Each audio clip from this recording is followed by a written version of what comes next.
Assalamualaikum warahmatullahi. Bismillahirrahmanirrahim. Alhamdulillahirabbil alamin.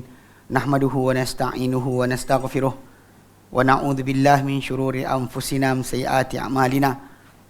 May yahdihillahu fala mudhillalah wa may yudlilhu fala hadiyalah. Asyhadu an la ilaha illallah wa asyhadu anna Muhammadan abduhu wa rasuluh. Allahumma salli ala Muhammad wa ala ali Muhammad kama sallaita ala Ibrahim wa ala ali Ibrahim. Wa barik ala Muhammad wa ala ali Muhammad kama barakta ala Ibrahim wa ala ali Ibrahim fil alamin innaka Hamidum Majid. Rabbi shrah li sadri wa yassir li amri wahlul 'uqdatam min lisani yafqahu qawli, amma ba'd. Alhamdulillah, kita bersyukur kepada Allah Taala kepada kita berkumpul lagi. InsyaAllah hari ni kita nyambung kelas pengajian kita itu berkenaan dengan fiqh ringkas dua Quran dan Sunnah. Kemudian kalau tadi kita bincangkan itu, kita sampai kepada habiskan tajuk bukan hukum orang meninggalkan solat. Betul? Dan hari ini insya-Allah kita akan masuk kepada tajuk solat-solat sunat, solat tatawwu'. Yang kuliah yang tadi kita bincangkan itu, memang kita dah bahaskan bahawa sebenarnya dalam hukum masalah orang meninggalkan solat ni, hatta kalau dekat pendapat yang paling rajih adalah meninggalkan solat itu dengan sengaja dan bentuk keseluruhan, maka dia telah keluar kafir, keluar Islam. Cuma dalam mazhab Syafi'i kita terangkan itu ada perbezaan. Dia bezakan orang yang tinggal kerana malas dengan orang yang tinggalkan kerana melawan atau menentang hukum. Jadi bila kita perhatikan balik, walaupun demikian, mereka tetap, ulama-ulama mazhab Syafi'i tetap meletakkan hukum orang meninggalkan solat dengan malas-malas pun dipanggil, disuruh bertaubat, suruh tak bertaubat, tak solat, bunuh. Sebab benda ini akan menjadi virus dan merebak pada masyarakat, macam dibuat oleh Abu Bakar Siddiq memerangi atau hukum bunuh kepada orang-orang yang tak nak bayar zakat. Sebab tu kalau tak bayar zakat diperangi dengan tentera, orang tak solat, agak-agak Abu Bakar buat apa? Lagi dahsyat. Baik. So sebab itu dari situ Imam Syafi'i rahimahullah dia fahamkan pengertian ataupun maksud perbuatan Abu Bakar tu sebagai sebab untuk dia hukumkan tetap akan ditakzir dan dibunuh orang yang tinggal solat dengan keseluruhan, dan suruh solat dengan solat. Baik. Okey, jadi itu kita habiskan alhamdulillah, dan insya-Allah kita masuk pada bab yang kelima. Okey. Al-babul khamis, bab yang kelima, fi salat tatawwu'i, dia mengenai solat tatawwu'. Okey, tatawwu', dia kata yang dimaksudkan tatawwu' ni, dia kata wal murad bi tatawwu'i kullu ta'atin laisa biwajibatin. Setiap ketaatan yang bukan wajib. Atau tatawwu' ni kalau ikut bahasa Arab dia sukarela. Solat sukarela, tidak ada wajib. Macam Nabi jawab pada lelaki yang tanya pada Nabi SAW berkenaan dengan solat yang wajib ke atas dia, adakah hal alayya ghairaha, adakah ke atasku selain 5 waktu tu? Nabi kata illa an tatawwa'a, tidak kecuali kau sukarela nak solat. So dengan sebab itu kalimah tatawwu' ni maksudnya sukarela, maksud asal So yang diketak kat sini, dalam solat pun ada tatawwu', dalam ibadat-ibadat lain pun ada tatawwu' juga. Wa fihi masail, padanya ada beberapa persoalan. Okay. Al-masalatul ula, persoalan pertama, fadluha wa hikmatu min masyru'iyyatiha. Kelebihan solat tatawwu' dan hikmah daripada pensyariatan solat tatawwu' ni. Apa sebab disyariatkan? Kenapa diberikan hukum yang hukum khas? Sedangkan kita kata yang wajib tu cukuplah. Kenapa masih dibuka untuk tatawwu' tadi? Okey, pertama fadluha, kelebihan tatawwu' ni. Dia tak tatawwu' bis salati min afdalil qurbat. Sukarela dengan solat, dalam solat melakukan solat adalah di antara seafdal-afdal pengorbanan ataupun perkara kita dekatkan diri dengan Allah Taala. Qurbat, qurbah, plural bagi qurbat, qurbat, plural bagi qurbah, maksud dia benda kita hampirkan diri kepada Allah Taala. Ibadat yang kita hampiri kepada Allah Taala. So paling afdal adalah solat tatawwu' ba'dal jihadi fi sabilillah, sesudah jihad fi sabilillah, wa talabil ilmi, dan menuntut ilmu. Setelah jihad fi sabilillah dan juga menuntut ilmu, yang paling ini adalah solat sunat. Okey. Kenapa? Limudawamatin Nabi SAW ala taqarrubi ila rabbih binawafilis salawat. Kerana berterusannya Nabi SAW pada mendekatkan diri kepada Tuhannya dengan yang sunat-sunat. Okey, yang sunat-sunat nawafil ni, yang sunat-sunat, bukan yang wajib. Lawan kepada wajib adalah nawafil, as-salawat, min nawafil as-salawat, dan sunat daripada bentuk solat-solat. So Nabi sendiri macam tu. Atau kalau kita faham daripada riwayat hadis yang datang, Aisyah radhiyallahu anha pernah tegur Nabi SAW, dan kenapa solat sambil bengkak-bengkak kaki. Kan Nabi kata, afala akuna abdan syakura, tak bolehkah aku jadi seorang hamba yang bersyukur. So dari segi sudut kata-kata Nabi itu jelas. Dan banyaknya baginda solat sampaikan ada kesan pada badan fizikal baginda, hatta bengkak kaki itu berlaku. Betul, kadang-kadang ada orang tu kata cinta Tuhan dan sebagainya, tak mungkin dia sampai tahap Nabi SAW. Tak mungkin tahap Nabi. Itu faham So jadi kat situ memang Nabi sendiri kan. Bahkan dan kita kata itu pertama. Dan kedua, kita kata kerana apa? Kerana kelebihan dia, wali hadis Abi Hurairah radhiyallahu anhu qala, kerana hadis Abu Hurairah radhiyallahu anhu yang mana dia berkata, qala Rasulullah SAW, dalam sabda Rasulullah SAW, dalam sabda Rasulullah SAW, inna Allah Ta'ala qala, Allah Ta'ala berkata, ni hadis wali. Hadis ni hadis wali. Siapa nak jadi wali kena baca hadis ni. Bukan maksud dia baca je lah, amalkan hadis ni lah. Maksud amalkan kena terang lagi. Orang Malaysia tak boleh cakap amal, dia salah faham. Amal tu maksud dia laksanakan apa maksud hadis tersebut. Orang kita kalau kita kata amal, macam beramal dengan ayat 1000 dinar. Dia bukan bertakwa, dia sibuk baca pagi petang. Dia beramal tu maksud dia awak laksanakan apa dalam ayat tersebut. Bila Allah kata, wa may yattaqillaha yaj'al lahu makhraja, dan awak cari ketakwaan. Bukan maksud awak baca ulang gantung dalam rumah. Itu kan amal. Tapi banyak orang dia kata, dia beramal dengan ayat ni, dia beramal dengan ayat tu, dia beramal ayat sekian. Maksud amal tadi dia kata baca banyak-banyak kali. Ini kena fahamkan betul. Sebelum saya sebutkan siapa-siapa yang jadi wali, kena baca hadis ni. Yang maksud dia kena amal dengan hadis ni, maksud dia kena laksanakan apa pengertian hadis ni. So dengar. Dia kata, qala Rasulullah SAW, innallaha ta'ala qala, Allah Ta'ala berkata, man adali waliyan faqad adantuhu bil harb. Barang siapa memusuhi li terhadapku waliyan, seorang yang lindungan, orang ku lindung. Wali ini dalam bahasa Arab, dia boleh masuk tuan, boleh masuk apa? Di opposite. Tuan atau yang pelindung atau yang dilindung. Macam maula. Dalam bahasa Arab boleh jadi maula tuan, boleh jadi maula tu orang bebasan. Betul kita kata ada Sauban, maula Rasulullah, Humran maula Uthman. So jadi maula tu lafaz yang digunakan untuk orang bebasan. Tapi tuan pun dipanggil maula. Lepas tu kita ada maulana. Maulana tu dalam bahasa Arab, maksud dia tuan kita. Tuan kami. Maulana. Siapa jadi maulana, jadi maulana. Maulana itu dia cakap kat saya. Okay. Maulana tu maksud dia tuan. Maula, tuan. Tapi maula juga maksud orang bebasan. Macam juga wali. Dia two side. Sebab tu bila kita kata, Allah waliul ladzina amanu. Allah wali orang beriman. Macam the word of, macam wali keluarga, jaga anak-anak, jaga isteri kan, bagi wali, penjaga, guardian. Di opposite pula, ala inna awliya Allah, katalah wali-wali Allah, mana orang-orang lindungan Allah Ta'ala. Itu maksud betul lah. Cuma sering orang letakkan kekasih Allah, orang Allah Ta'ala cintai. Pasal orang dicintai saja Allah Ta'ala akan lindung. Siapa dia tak sayang, dia tak lindung. Maksud dia macam tu. Tapi kalimah asal wali itu maksud dia orang lindungan atau pelindung. Allah wali, orang beriman, maksud Allah pelindung orang beriman. Orang ni wali Allah, maksud dia orang lindungan Allah. So the word boleh vice versa. Satu kalimah boleh maksud dua. Boleh maksud di opposite meaning. Kena faham macam tu. So dekat sini dia kata, dalam hadis Nabi ni, Nabi kata, Allah Ta'ala kata, man adali waliyan, barang siapa memusuhi li terhadapku waliyan, seorang orang lindunganku, mana orang aku lindungi, faqad adzantuhu bil harb, maka aku telah seru orang tu untuk berperang. Dan murkanya Allah Ta'ala sesiapa sakiti orang lindungan dia, orang yang dia jaga. Yang terutama pertama sekali para Rasul dan para anbiya lah. Itu yang pertama sekali. Lepas tu baru lepas tu yang siapa berikutnya. Siapa yang lebih bertakwa lepas tu. Pasal bukannya wali ni satu jawatan tuan-tuan boleh dapat sebenarnya. Banyak orang kan salah faham, dia ingatkan wali ni jawatan lepas para nabi. Pasal kadang ada separuh tu mengaku wali tak buat kerja nabi pun. Dia mengaku wali tapi duduk kat rumah, duduk dalam gua ke, lepak kan, makan tidur. Mana boleh macam tu?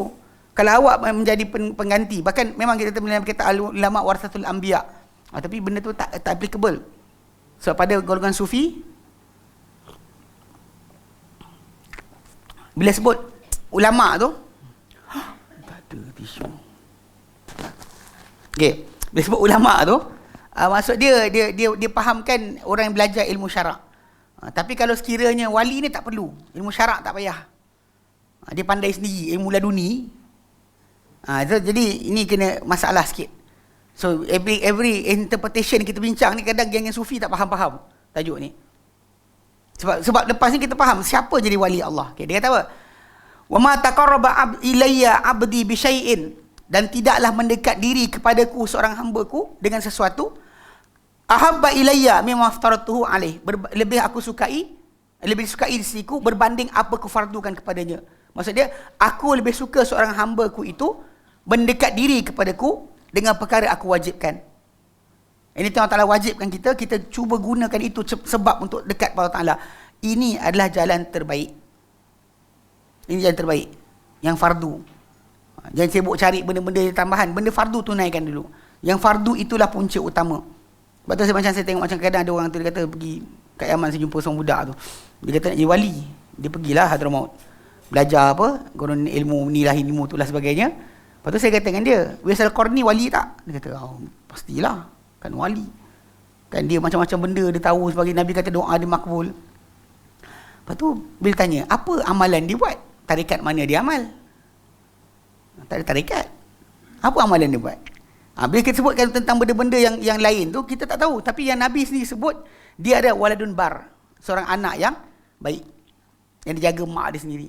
So, menjaga mak bagi anak tadi, ketika tua, sunat ke wajib? Wajib. Wajib. Dia bukan sunat. Pasal macam mana mak kita bela kita, bapak kita bela kita, kita wajib untuk jaga dia balik. Ni terutama bagi seorang lelaki lah. Bagi seorang perempuan, dia kena ikut suami dia. Seorang wanita. Allah Ta'ala tak zalim. Kalau bagikan seorang wanita kena taat suami, taat suami, taat mak bapak, jenuh, pecah kepala. Kan? Ikut suami, ikut bapak, ikut suami. Abang kata jangan keluar. Suami kata main ikut abang. Ni masalah kalau orang tak faham. Seorang wanita yang tak tahu dia punya kedudukan, dia masalah. Banyak keluarga gagal sebab ni. Bila orang wanita tu kata, bapak kata tak boleh keluar. Awak, bini dia, dah nikah lama dah. Anak apa orang dah, ramai dah. Lepas tu siapa ni? Ni sebab bapak tak boleh keluar. Bapak awak bukan suami awak. Bapak tu boleh angkat kes ke mahkamah untuk minta difasahkan perkahwinan kalau dia kata apa-apa jadi, pencederaan sebagainya. Tapi bapak tu tak boleh halang awak untuk taat pada suami. Seorang wanita kena tak faham bab ni. Dia sibuklah menonong. Abuya tak boleh, Abuya kata tak boleh. Abuya, awak tu bukan tempat syurga awak, neraka awak. Sebab bila awak kahwin saja, akad nikah berlaku, suami awak ada tempat dia. Allah tak zalim. Kalau dia bagi awak kena dua-dua sekali buat, mati awak. Nak masak asam, tapi suami suka masak lemak. Awak kena dahulukan siapa? Dosa suami lah. Tak faham orang kita tak reti buat ni. Dari bapa pula macam tu, bapak pula kan tak reti. Bila anak lagi dari rumah ke balik ke rumah kan, awak hantar balik. Bukannya awak kata pujuk, okeylah, tak apa, abah kepertahankan, jangan bagi dia ambil kau balik. Bukan macam tu cara dia. Dia ajar bini tadi untuk taat suami dia. Itu maksud dia. Kalau ada pencederaan, ya bawa kes. Tapi bukannya letakkan benda anak tadi tak boleh balik ke rumah jumpa suami, tak boleh. Nak berbaik dengan suami tak bagi. Ini salah. Ni ala kulihal ni sering berlaku lah. Kan? Ala kulihal yang kita sebut tadi pada kes apa? Kes Uwais Al-Qarni, kan? Dia ni adalah seorang yang anak yang baik. Dia jaga mak dia macam mana mak dia jaga dia kecil-kecil dulu. Mandikan mak dia buta. Maka dia bawa tawaf dan sebagainya, pikul kat belakang badan dia. Cuma benda tu berlaku lepas lah.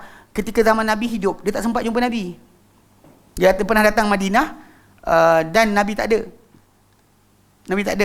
Dia pernah datang Madinah, Nabi tak ada. Dia balik macam tu je, jalan kaki datang. Dia sampaikan Nabi pernah pesan pada para sahabat, siapa jumpa Uwais ni, kata pada dia, minta ampun kepada Allah Ta'ala untuk orang yang jumpa tu. Umar cari ketika rombongan Yaman datang. Cari jumpa. Dia kata tak tahu, mungkin penjaga unta kami. Memang dia betul jaga unta. Umar mula-mula jumpa dia, Umar selap perut dia.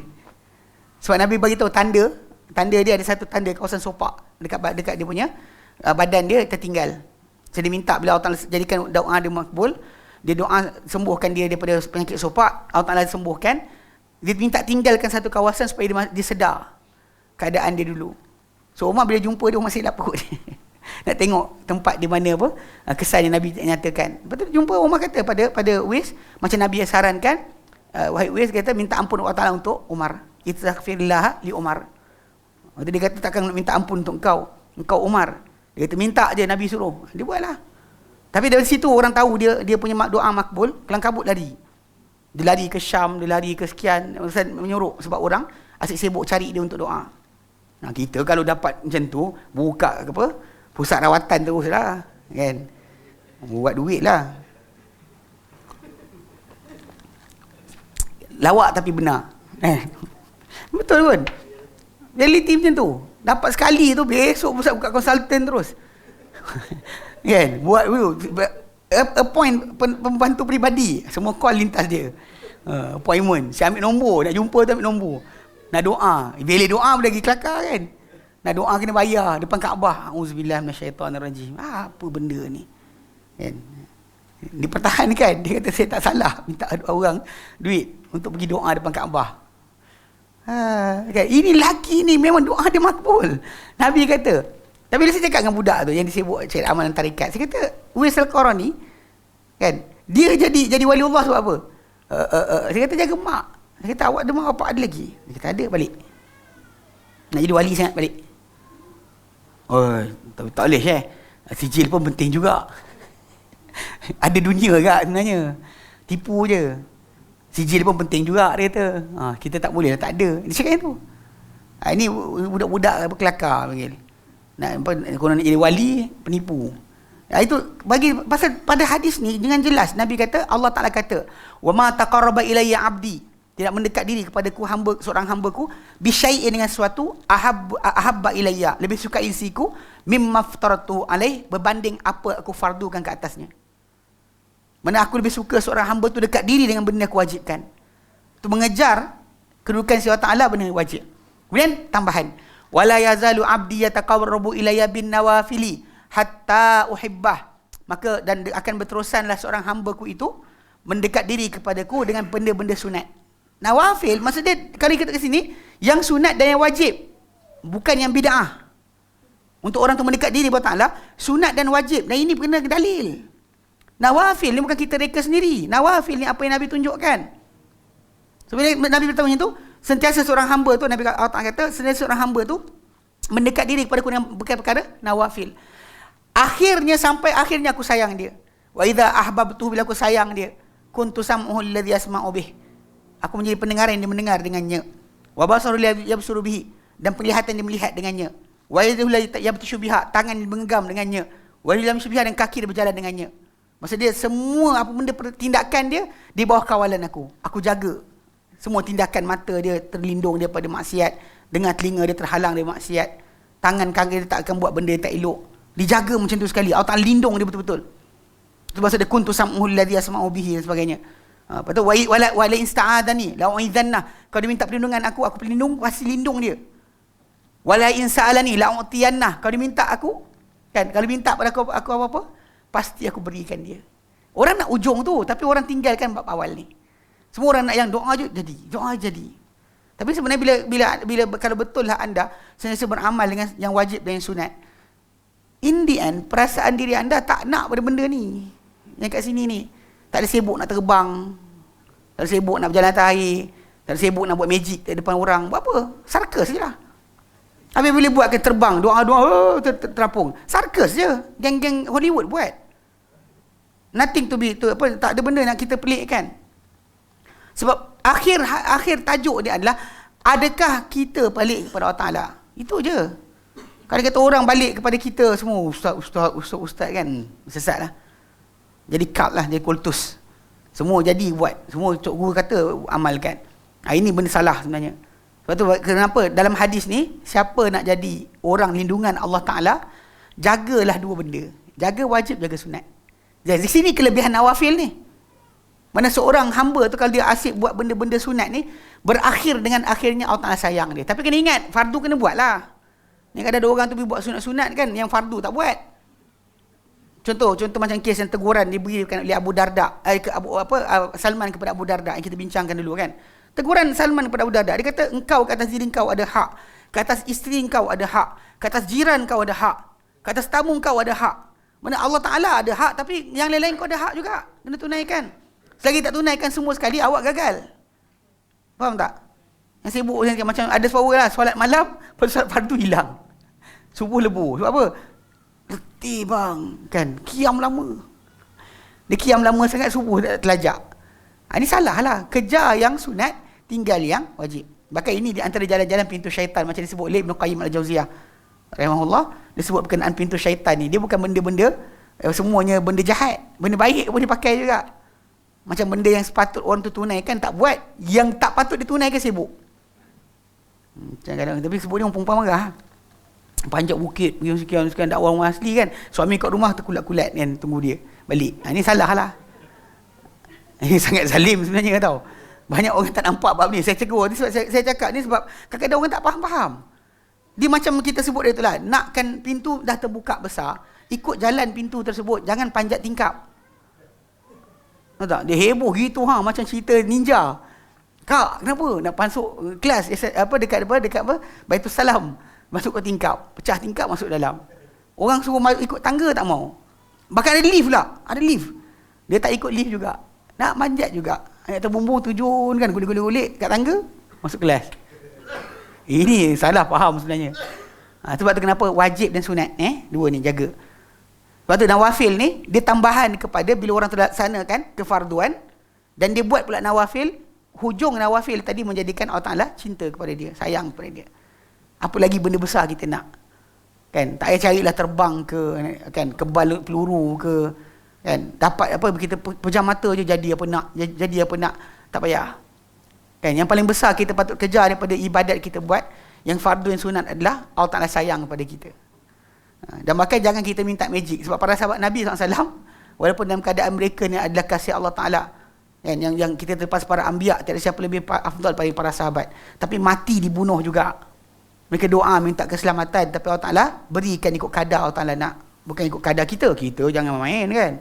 Pegang dinding baca ayat, orang berenang terus dalam rumah. Gitu kan, pagi-pagi polis datang ada bawa kereta tengah berenang, tak jumpa jalan keluar.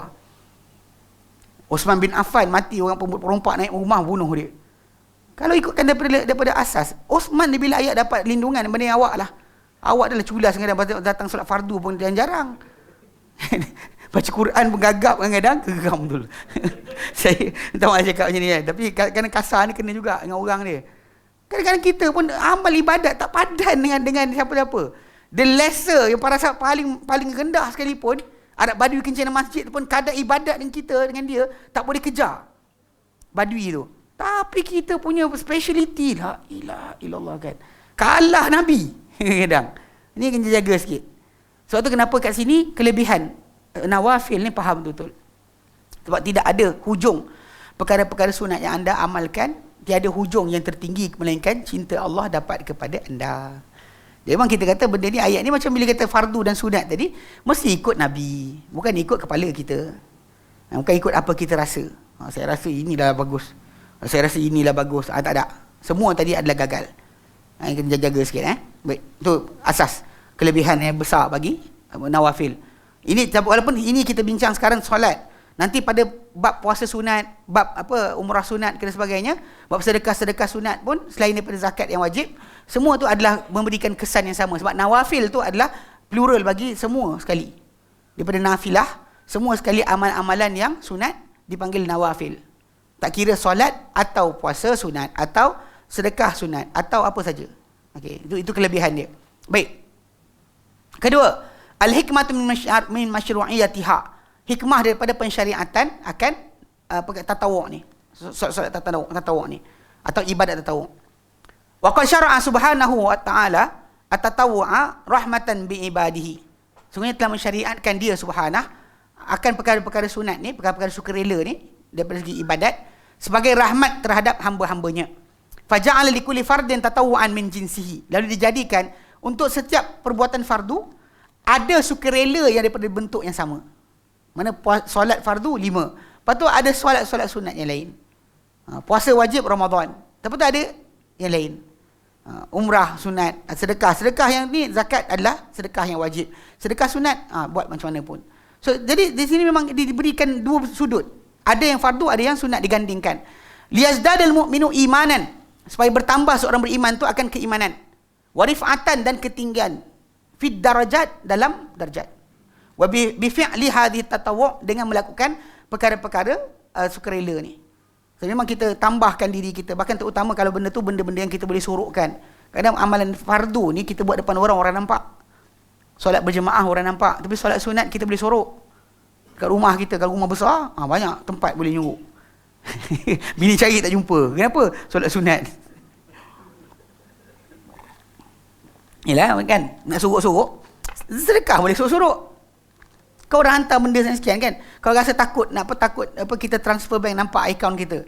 Boleh je pergi kat atau teller tu. Masukkan duit. Kan? Boleh je orang letak. So maksudnya kalau amalan sunat ni memang kita panggil dapat kita sorok kan. Memang benda-benda ni memang bagus untuk kita sorok, simpan antara kita dengan Allah Ta'ala saja. Memang Allah Ta'ala sebut dalam Quran dalam surah Al-Baqarah 271 kan. In tubdus sadaqata fa ni'mahi. Kalau kamu zahirkan sedekah tu alangkah baiknya ia.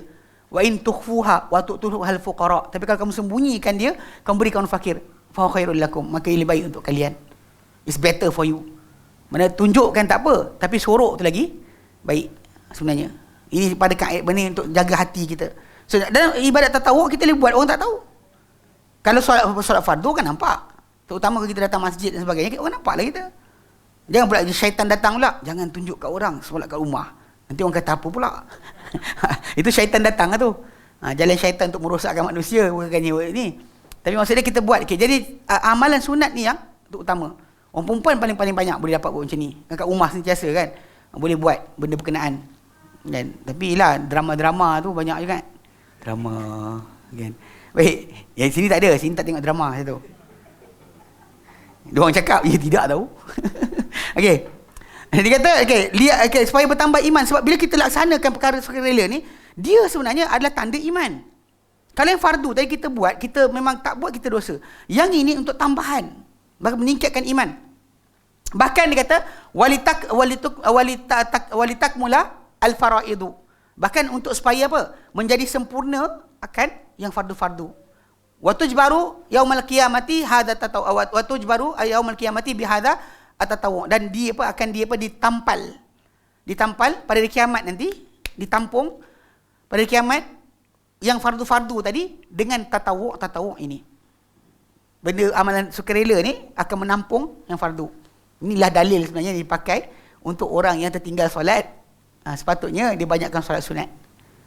Ini antara dalil kita bacakan. Fa innal faraidha ya'tarihal naqsu. Dia kata kerana kefarduan ni akan datang kepada kekurangan. Adalah kita kurang khusyuk, kurang sekian, rakaat lupa, macam-macam benda kita tertinggal kan dan sebagainya. Atau terlupa ke, tertidur ke sebagainya, semua sekali berlaku.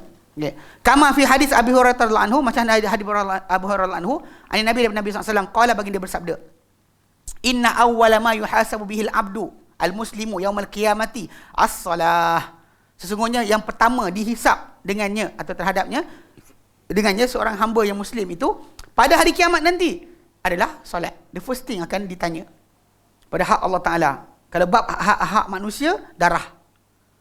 Kita ada curi duit, tanah, darah, sekian. Darah ditanya dulu. Itu kalau hak manusia. Kalau hak Allah Ta'ala, mula dengan solat dulu. Dia mula dengan solat. Fa'in atammaha, kalau dia sempurnakan solat itu, itulah jadi. It's okay. Mana akan diteruskan dengan amalan yang lain. Wa illa, jika tidak, kalau tak cukup amalan fardu dia, solat fardu dia, kila dikatakan unzuru hal lahu min tatawwu'in.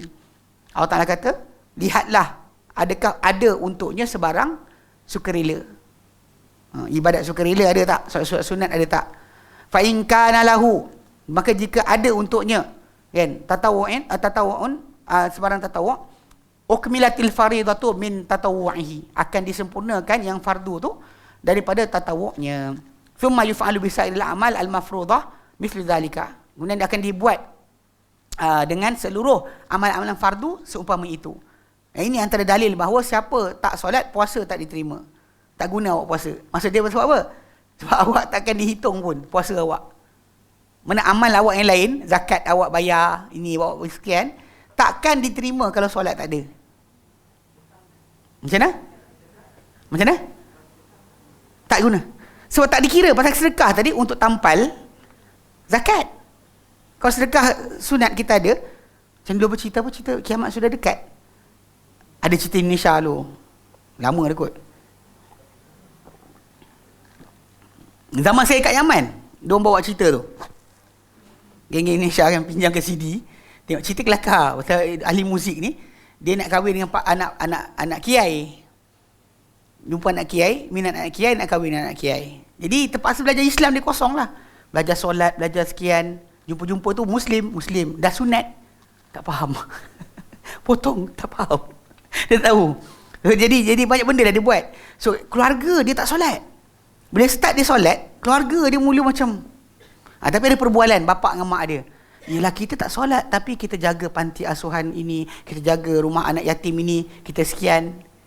Dia ingatkan bahawa kefarduan dia jaga anak rumah yatim tadi melepaskan dia daripada masalah tadi.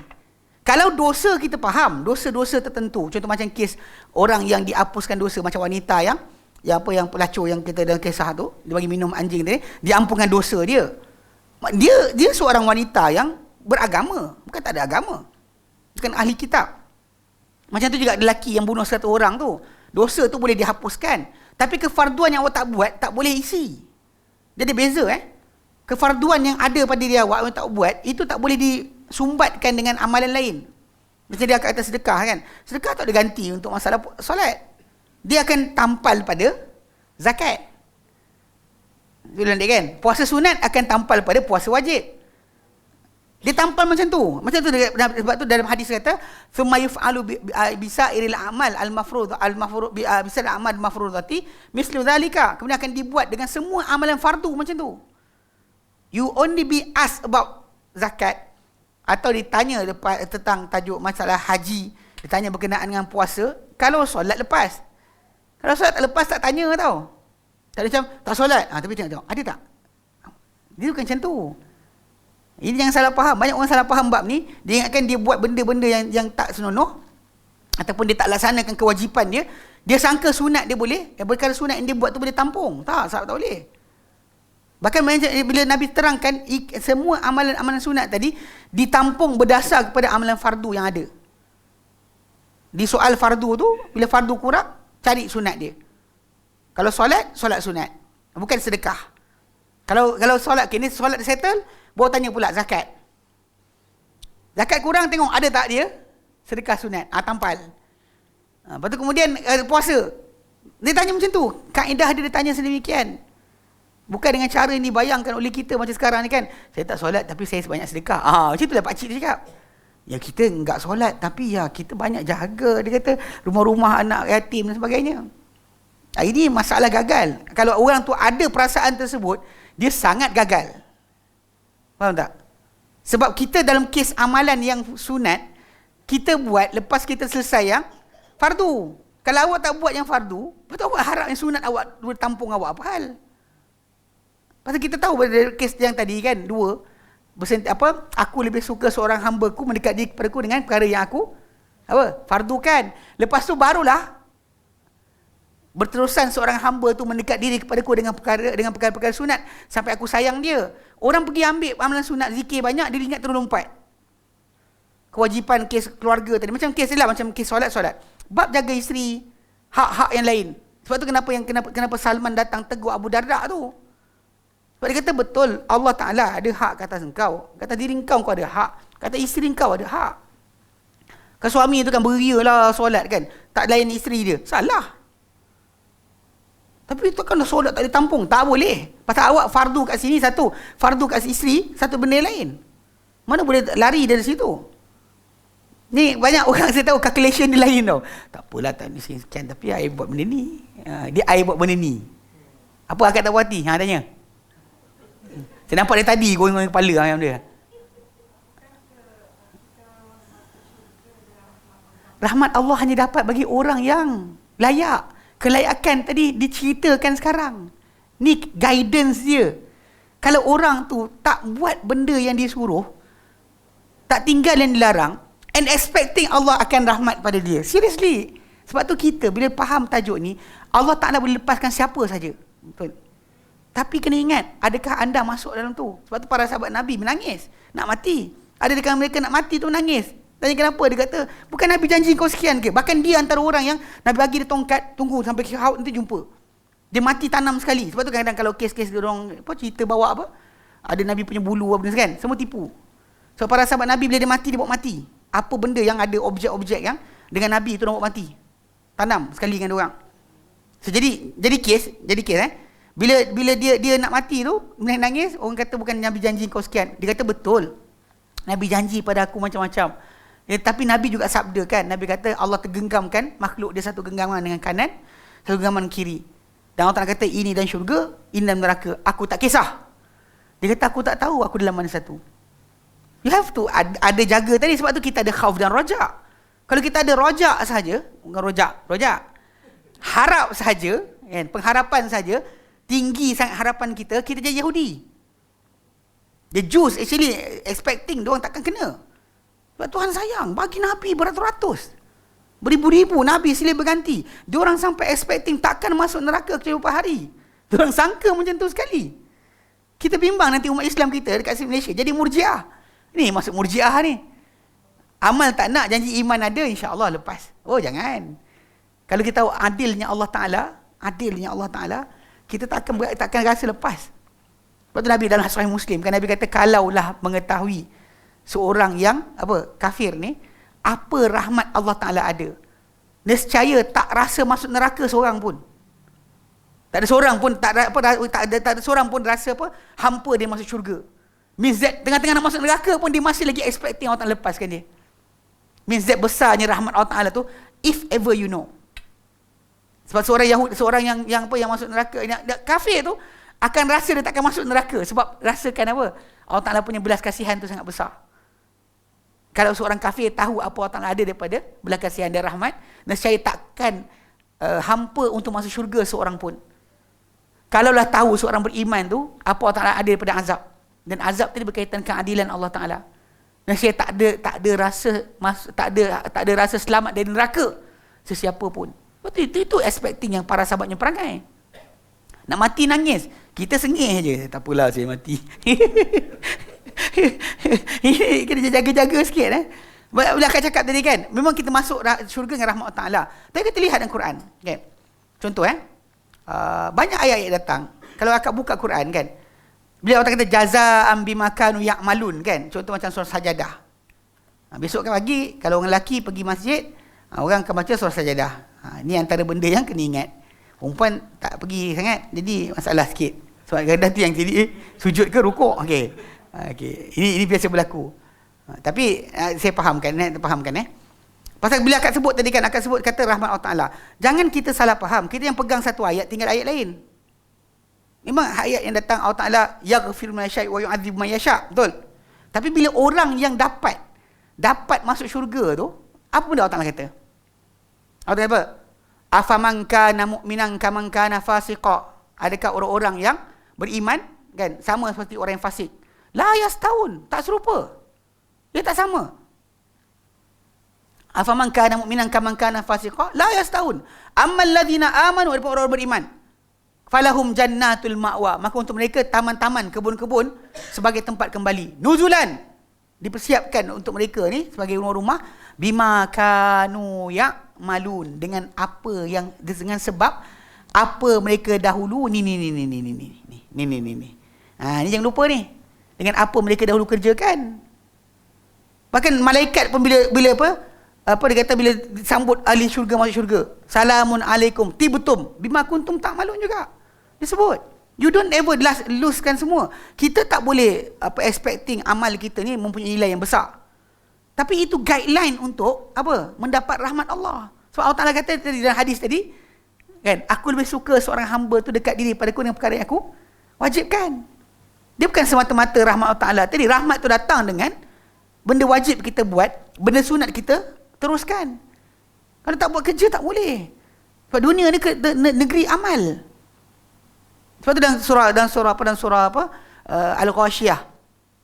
Actually Al-Ghashiyah, kalau kita baca surah Al-Ghashiyah kan, orang yang beriman ke, orang yang masuk neraka ke, semua beramal. Mana ada orang tak beramal tiba-tiba masuk neraka? Allah nyatakan dalam surah Al-Ghashiyah kan, hal ataka hadithul ghashiyah, adakah telah datang kepada engkau cerita tentang Al-Ghashiyah, perkara yang menyelubungi. Itu kiamat lah. Wujuhun yawma idzin khashi'ah, wajah-wajah pada hari berkenaan tunduk. Amilatun nasibah, beramal dan apa? Letih. Beramal dan letih. Tasla naron hamiyah, masuk neraka yang panas. Tusqa min ainin aniyah, dan diminum daripada mata air menggelegak. Dan laisa lahum ta'am illa min dari'. Tiada untuk mereka makanan kecuali daripada dari'. Benda makanan yang kotor, yang daripada dendil orang ahli neraka ni, yang kita kata benda sebut tak ni, la yusminu wa la yughni min ju', tidak menggemukkan dan tidak menyelamatkan mereka daripada kelaparan. Lepas tu kemudian apa? Wujuhun yauma idzin na'imah, wajah-wajah pasti berkenaan apa? Dalam kenikmatan. Ni kenapa? Lisa'iha radiyah, kerana apa? Usahanya yang diredai. Everybody kena ada effort. Mana boleh amal tak ada amal? Kadang kita belajar sunnah ni kan, belajar sunnah kan, kita ingat iktikad kita jadi. Amal mana? Bertekak dengan geng-geng aswaja kan. Ada saya pernah tegur seorang kawan. Dia bukan saya tak suka dia, saya sukalah budak-budak ni. Dia semangat. Suka apa? Debate dan sebagainya dengan geng-geng ahli bid'ah. Tapi saya tanya dia balik soalan. Saya kata soalan saya berbunyi, entah Quran banyak mana hafal dah? Entah banyak mana kan? Pasal tak tanya juga pasal pandai kan, bertekak pasal tajuk Allah di mana, Allah Ta'ala sebagainya kan. Amalan banyak mana dah buat? Sebab orang tu kadang-kadang geng-geng sufi pelik-pelik ni kan, ada yang hafal Quran. Yang kita yang belajar sunnah ni, Quran macam hilang, lupa. Tak boleh macam tu. Kena upgrade lah, at least juz amma. Dah berapa puluh tahun datang kelas kan. Ina atau ina je, manjang lampau ni. Ni jaga sikit. Upgrade lah sikit. Maksud dia, you have to upgrade yourself. Kerana rumah kita upgrade kan, langsir nak tukar, tile tukar. Kalau perempuan kat sini tempat lain, kat sini jangan rasa bukan ini. Yelah kan, tile kan nampak lama kan, macam dah tile baru, lepas tu design baru keluar, kabinet pintu pun nak tukar kan, kereta ke tukar. Basically actually you want to upgrade yourself kan, pada diri awak, pakaian awak sebagainya. Kenapa tak upgrade amal? Amal takut lama je kan, daripada mula kenal sunnah sampai sekarang macam tu juga. Quran pun tak ada baca sangat. Geng-geng ahli bid'ah kan, geng buat Quran awal lagi. Awak Quran apa? Faham? So kita setuju tajuk masalah yaghfirul man yasha' wa yu'adzib man yasha'. Sebab tu seorang mukmin dia jaga-jaga amal dia tadi belum tentu menyelamatkan dia. Tapi untuk melayakkan dia dirahmati oleh Allah Ta'ala, kena buat kerja. Allah tengok kita dengan amal kita. Wa qul i'malu fasayarallahu ma'alakum wa rasuluhu. Katakan Muhammad, beramallah. Allah akan tengok amalan kamu dan Rasulnya akan tengok juga. Seriously, kena amal. Kita tak ada amal ni masalah. Sebab tu saya ulang balik kan, pasal yang kes tadi kan, pasal benda ni memang berkait. Kita tahu memang ada orang akan lepas dengan kad. Hari kiamat nanti, kad yang padanya ada la ilaha illallah. Ada. Soalan, berapa ramai yang dapat macam tu? Adakah anda orangnya? Tanya soalan. Pasal kuota syurga ni, kuota yang limited tau. Macam disebutkan dalam hadis Nabi SAW, Nabi kata, 1 dalam 1000 within anak-anak Adam, 1 dalam syurga, 999 dalam neraka tau. So kalau basic pada base untuk itu, yang akan lepas dengan tadi, ada limit dia tau. Jumlah ahli syurga, ahli neraka ni, ahli syurga sikit, ahli neraka ramai. 1 in 1,000 tau seat syurga. Saya pernah cerita bab ni. Lepas tu kemudian ada seorang kawan tu, dia bilang, Taman Melawati ni ada masjid 5. Lepas tu dia kata, kita letak setiap masjid imam siap bersih-bersih masjid. Lepas tu Bilal 3 kali 5, 15. Rakyat kat Melawati ni 20,000. Lepas tu kalau 15 seat dah habis, tinggal 5 je lagi, dia kata. Agak faham tak? Ketakutan benda ni kita kelakar. Tapi seriously, kalau kau fikir balik kan, ini sebab kita kata amal. Sebab tu kita banding amalan kita dengan amalan para salafus soleh lain. Zaman kita banyak cakap, zaman diorang banyak buat. Dan kita sebut dari tu kan, macam mana kita sebut apa dalam surah Al-Fathu, ayat terakhir, dia kata Muhammadur Rasulullah, Muhammad utusan Allah, walladzina ma'ahu, dan orang-orang bersama dengan Muhammad ni, asyidda'u 'alal kuffar, tegas kata orang kafir kan. Orang kafir dia tegas, tapi ruhama ubainahum, saling belas kasihan, penyayang antara satu sama lain. Mana kalau dengan muslim tu, dengan mukmin tadi dia lebih penyayang. Berbanding kan, bukan masalah rahmatan lil alamin tu. Rahmatan lil alamin tu tajuk lain, tu umum. Rahmatan lil alamin ni bila matahari pun rahmat Allah Taala, semua dapat, babi dapat, setan dapat, semua dapat. Ini kita bincang berkenaan dengan masalah mukmin ni yang bersama Muhammad. Kalau awak nak bersama Muhammad SAW, ada sifat dia. Sahabat Nabi ada sifat dia. Kan? Tarahum ruk'an sujada. Apa disebut? Engkau lihat mereka banyak rukuk, banyak sujud.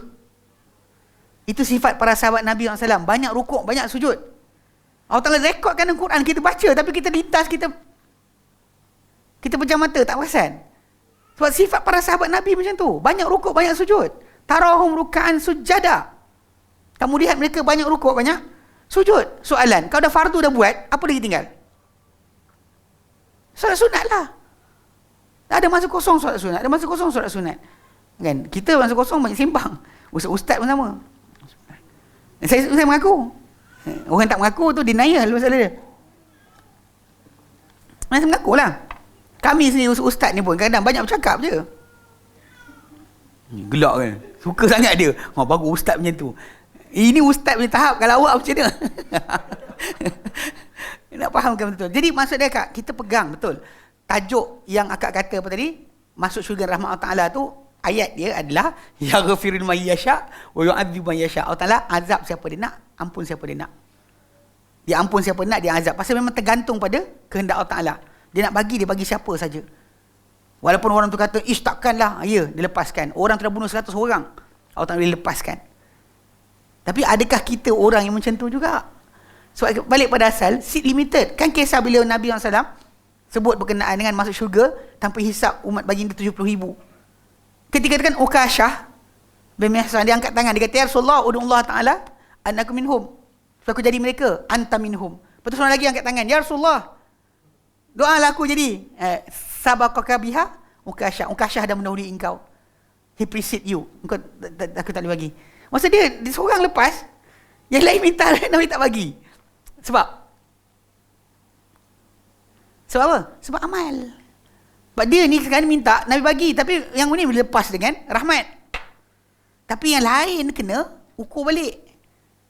Dan bahkan permintaan dia kepada Nabi SAW untuk jadi golongan tu dan dengan amal sekali. Jadi golongan masuk syurga tanpa hisap yang ada ciri dia. Tak minta dia jampi, sikit jampi. Saya ni sekian, jampi saya. Kan? Humul ladzin la yastarqun, mereka golongan tak minta dijampi. Ada kawan saya seorang, dia nak mengajar tajuk ni, dia kontak saya, dia kata, tapi Syekh kan orang pergi ruqyah ni. Saya kata, ini special, siapa suka kena jampi tu, tak dapat lah ini. Bukan maksud dia tak boleh masuk syurga. Maksud dia tak dapat syurga tanpa hisap. You can always masuk syurga dengan cara yang lain. Ini kumpulan yang tanpa hisap, tanpa azab. Pasal dan syurga, masuk syurga ni ada kumpulan kedua yang masuk syurga dengan hisap tapi tanpa azab. Yang kena lintas dulu jalan di tiang sirat sebagainya, tapi tanpa azab. Tapi yang ini, yang first ni special.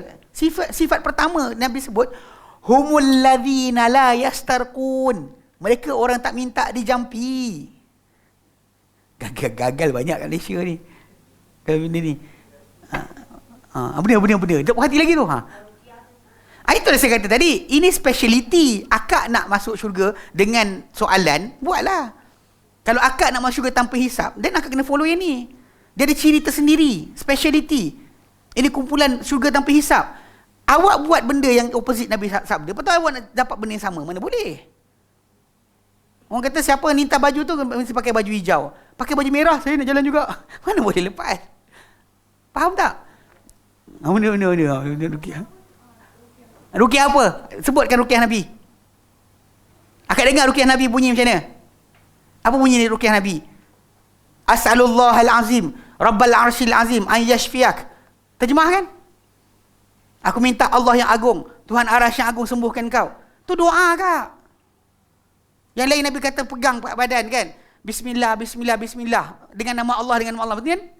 A'udzubillah wa qudratihi min syarri ma ajidu wa hadir. A'udzubillah. Dan Nabi suruh buat sendiri. Osman bin Abil As Al-Thaqafi, dia buat sendiri pada diri dia. Nabi tak ada mesin aku pegang kepala kau. Tak ada. Cuba baca betul-betul. Mungkin kata bulan depan banyak ustaz hilang pergi umrah sebagainya kan. So apa penganjur dekat Baitul Salam ni ada cadangan nak buat tentang tajuk perbuatan Islam. Saya dengan Ustaz Fasal tu kot. Nanti dia dengar, nanti kita kupas habis-habis. So nak fahamkan, memang ini speciality kita panggil. Saya kata ada kawan saya, ini orang yang istimewa, yang tidak minta dijampi. Dia tahu bila Allah Ta'ala kenakan dia, Allah Ta'ala tak pernah silap. Allah Ta'ala tahu kenapa dia kena. Tak ada sebab dia tak lupa baca zikir pagi petang. Tidak. Tidak sebab itu, tidak sebab ini. Tidak sebab dia terlangkah ni ke, terlangkah tu ke, terantuk ni ke. Kan? Ataupun dia langgar anak jin ke. Kan? Tak ada. Dia faham bila dia kena apa-apa. Kan dalam Quran kata apa? Qul la yusibana illa ma kataballahu lana. Dan pasal orang munafik duk tunggu-tunggu orang beriman kena musibah. Tapi Allah Ta'ala suruh Nabi kata apa? Qul lan yusibana, kata yang umat, tidak menimpa kami. Takkan timpa musibah dari kami illa ma kataballahu lana. Siapa Allah Ta'ala tuliskan kat atas kami. Huwa maulana, dia tuan kami. Macam mana kita nak lari? Kita kena musibah sebab Allah Ta'ala bagilah. Even orang kena sihir pun, ya. Sebab dah balik pada ayat 102. Ni dia lari tajuk banyak ni. 102. Pasal muka akak confused. Nampak macam tak puas hati kan. Jadi saya cakap kan. Nampak muka akak tu. Okay. Jadi dia cerita ayat 102. Bila Allah ceritakan berkenaan dengan tajuk. Tajuk sihir. Kan bila Allah ceritakan berkenaan 2 malaikat yang diturunkan untuk mengajarkan. Para ulama jelaskan. Maksudnya dia orang ajar sihir ni supaya jangan orang buat. Bukan untuk buat. Macam kita jadi guru kimia. Secara mudah kita kena ajar pelajar kita mana campur apa campur apa, jadi bom. Bukan kita nak ajar dia buat bom.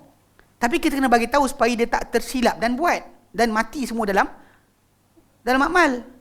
Betul tak? So akan kena ajar kan? Itu maksud yang malaikat Harut dan Marut tu turun tu. Sebab tu bila dia ajar siapa-siapa, dia kata apa? Wa ma yu'allimani min ahadin hatta yaqula innama nahnu fitnatun fala takfur. Tidak mereka berdua mengajarkan siapa pun. Kan? Apa-apa dia kecuali mereka akan berkata, kami hanya ujian, jangan kamu kufur. Maka mereka kata apa? Fa yata'allamuna minhuma ma yufarriquna bihi bainal mar'i wa zawjihi. Maka mereka belajar daripada 2 malaikat tadi apa yang mereka akan pisahkan dengannya di antara seorang suami kan, isteri dia. Tapi Allah Ta'ala sebut lepas tu, wa ma hum bidarrina bihi min ahadin illa biiznillah. Dan tidak boleh mereka memudaratkan dengannya sesiapa pun kecuali dengan izin Allah. Awak jangan silap faham. Ni tauhid ni. Kalau kita kan sibuk kan, golik kan, minta jampi ni, tak digalakkan langsung. Bahkan kita nanti akan terkait dengan tukang jampi tu, kita terus ingat dia je. Bila terkena je, hello Ustaz, ni jadi balik lah. Dia golik dah. Macam mana nak buat? Picit kaki. Picit kaki. Dah picit Ustaz. Ladi hitam ada tak? Ada. In the end, awak tak ingat Allah Ta'ala dah. Satu hari Ustaz tu mati. Lepas tu jadi balik. Nak telefon. Ustaz mati dah.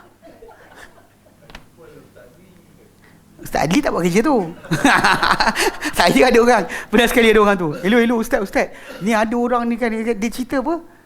Dia kata anak saudara dia ke macam kerasukan dan sebagainya. Saya kata lelaki perempuan. Dia kata perempuan. Apa jadi? Dia tanggal baju Ustaz. Dia lagi tengah jalan. Tak payahlah telefon saya. Minta orang lain lah. Saya tak nak pergi. Tak gila lah. Tangan orang kerja orang tangkap dengan pakai kopiah ni, tangkap perempuan bugil. Apa benda ni? Takkan kot. Ni kena jaga-jaga sikit. Memang masalah ni. Orang tak fikir bab ni. Faham? So, balik pada asal. Tatawuk ni, amalan sukarela ni, hanya dihitung lepas apa tahu? Ni yang wajib buat. Bila ada wajib, then baru sunat masuk. Ada wajib dia, sunat masuk. Bagi benda yang ada fardu.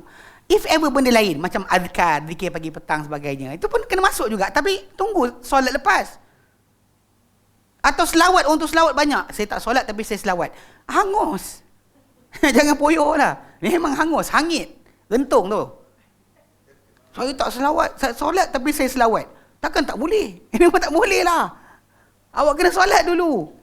Pasal amalan sunat tadi tergantung dengan yang fardu tadi. Kalau orang tu kata doa tergantung, amalan tergantung dengan selawat, lebih besar dari itu adalah dia kata apa? Amalan sunat tergantung dengan yang fardu. Takkan diterima yang sunat kecuali dia telah dilaksanakan yang fardu. So ini akhir dia dalam hadis tadi. So orang tu dia ditanya kepada para malaikat, ada tak dia sebarang amalan? Tak tahu. Dan disebut kemudian dibuat dengan semua amalan fardu seumpama itu. Yep. Tak tanya. Fail exam terus. Macam fail matematik. Fail apa? Fail bahasa Melayu. Bahasa Melayu dapat juga Apa fail kalau mati terus? Bahasa Melayu BM kan? BM lah kan. Kau duduk Malaysia tak kerti bahasa Melayu, gila apa? Itu contoh dia. Macam terus jadi. Terus dia panggil kan? SPM. Bukan kan ada nama dia. Kalau tak lulus SPM dia dapat apa? Sijil am pelajaran SAP Kan? Apa benda tak ada nama? Tak dapat sijil lah, tak dapat sijil lah. Konsep dia gitu.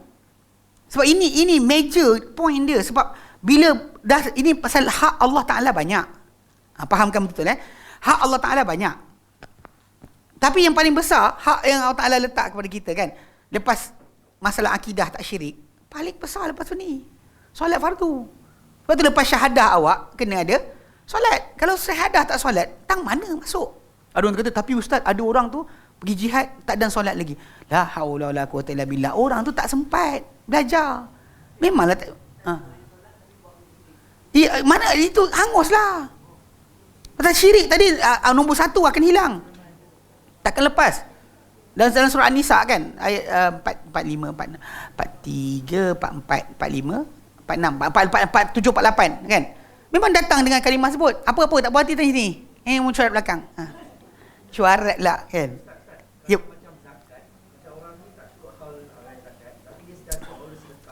Itu yang mungkin akan tampung balik. Kalau anda kata ada kekurangan situ, sedekah-sedekah tu boleh isi balik.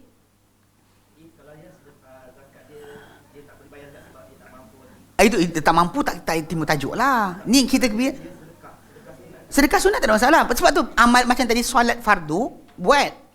Okey. Ataupun terkilang ke buat, dia buat. Tapi dia ada longgar.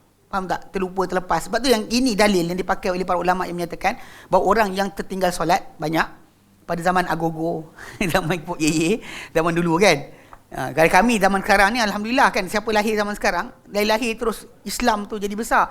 Zaman 60-an, 50-an dulu, orang pakai tudung macam akak pakai sekarang ni, ajaran sesat. Dia kata tuduh dia orang. Pakai niqab lagi lah, atau kom-kom lagi lah. Pengganas baru. Pengganas daripada Rusia tak ada.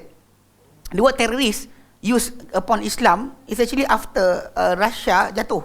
Pasal Amerika tak ada musuh dah. Dia tak boleh tak ada musuh. Sebab bagi dia orang, persaingan dengan musuh tadi akan mengembangkan dia punya teknologi. Itu jadi semangat dia. Bila tak ada musuh, dia pening kepala, dia reka barulah, musuh baru dia Islam lah. Tu istilah teroris situ. Ketika zaman sebelum Rusia ada, kita temu dengan Rusia, dia gelar Chechnya punya tu, Chechen fighters. Afghan fighters, pejuang. Digunakan istilah tu. Istilah teroris atau militan hanya digunakan lepas Rusia tak ada. Dia tak ada musuh. Itu kita jaga sikit. So aku lihat macam kita buat tadi amal tadi kan. Yang fardu ni jaga. Kita tercuai, sunat dia boleh tampungkan. Tapi kemudian lepas tu macam zakat dia kita buat bayar-bayar, lepas tu terculah-culah sikit. Maka yang sunat sedekah sunat tadi akan tampungkan. Dia tampung kekurangan yang berlaku.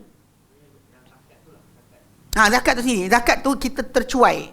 Terlambat bayar ke, tersekian, terkurang bayar ke, atau bukan, tak mampu bayar zakat memang tak wajib langsung.